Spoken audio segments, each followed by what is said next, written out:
ہندو مذہب میں پاروتی کا نام بڑا مشہور ہے. یہ ان کے خداؤں میں سے خدا ہے، خاتون. اور ان کے جو شوہر ہیں وہ ہیں شیوا. نام سنے ہوں گے ہندوؤں کے خدا، یا جنہیں مہادیوا بھی کہا جاتا ہے ہندو دھرم میں. عجیب بات ہے. خدا طویل ان کے قصے کتابوں میں ہیں، طویل ہیں، ان کی کہانیاں موجود ہیں. کتنی سچی ہیں کتنی نہیں، خیر مجھے اس میں نہیں پڑھنا. لیکن بہرحال ایک گفتگو بہت مشہور ہے.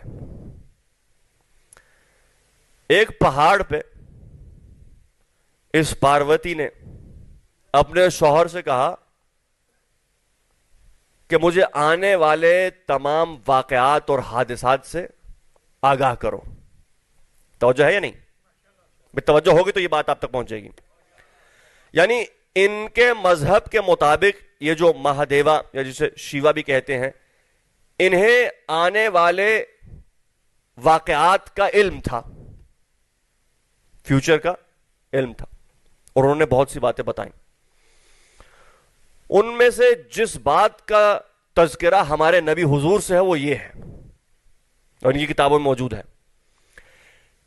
یہ کہتے ہیں اپنی بیوی سے کہ سنو، 6000 سال کے بعد وہ جو بڑا قادر ہے، یعنی وہ اپنے سے بھی اوپر کسی خدا کے قائل تھے، وہ جو بڑا قادر ہے وہ ایک ایسے کو پیدا کرنے والا ہے. کوئی پیدا ہو، یعنی کسی کی پیدائش کا تذکرہ ہو رہا ہے. 6000 سال ان کی جو کتابیں ہیں، 6000 سال کے بعد وہ کسی ایسے کو پیدا کرنے والا ہے جو دنیا کا رہنما ہوگا، جسے اوتار کہتے ہیں. کل کی اوتار، کال کی اوتار.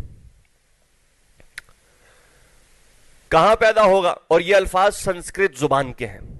سنسکرت جو لینگویج ہے ہندوازم کی، کہتے ہیں کہ وہ جو پیدا ہونے والا ہے، جس کا وجود متبرک ہے، وہ کانت بوج کی پش سے پیدا ہوگا. یہ سنسکرت کا لفظ ہے. یعنی جس باپ کی پش سے وہ ظاہر ہوگا، سنسکرت میں سنسکرت زبان میں اس کا نام ہے کانت بوج. اور جو اس کی ماں ہوگی اس کا نام ہے سانک رکھیا. یہ بھی سنسکرت زبان کے الفاظ ہیں. لیکن اگر اس کا ترجمہ کیا جائے تو واقعاً قابل غور ہے. یہ جو کانت بوج کا لفظ استعمال ہوا ہے نا، اگر اس کا اردو میں لفظی ترجمہ ہو تو بنتا ہے بندہ خدا، اور بندہ خدا کا عربی میں ترجمہ ہو تو بنتا ہے عبداللہ. اگر جاگ رہے ہیں تو میں اگلا جملہ، بھئی جس کی پش سے پیدا ہوگا نا، سنسکرت میں اس کا نام ہے کانت بوج. اردو میں کرو تو بندہ خدا بنتا ہے، عربی میں کرو تو عبداللہ بنتا ہے. اور جس ماں کا نام لیا سنسکرت میں، سانک رکھیا یا سانت رکھیا، اردو میں کیا جائے تو بنتا ہے امن و امان والی، بھروسے والی. اور آپ پہنچ گئے ہیں مجھے جہاں جانا ہے. عربی میں کیا جائے تو بنتا ہے آمنہ. اور کائنات جانتی ہے کہ میرا نبی بیٹا ہے جناب عبداللہ اور جناب آمنہ کا.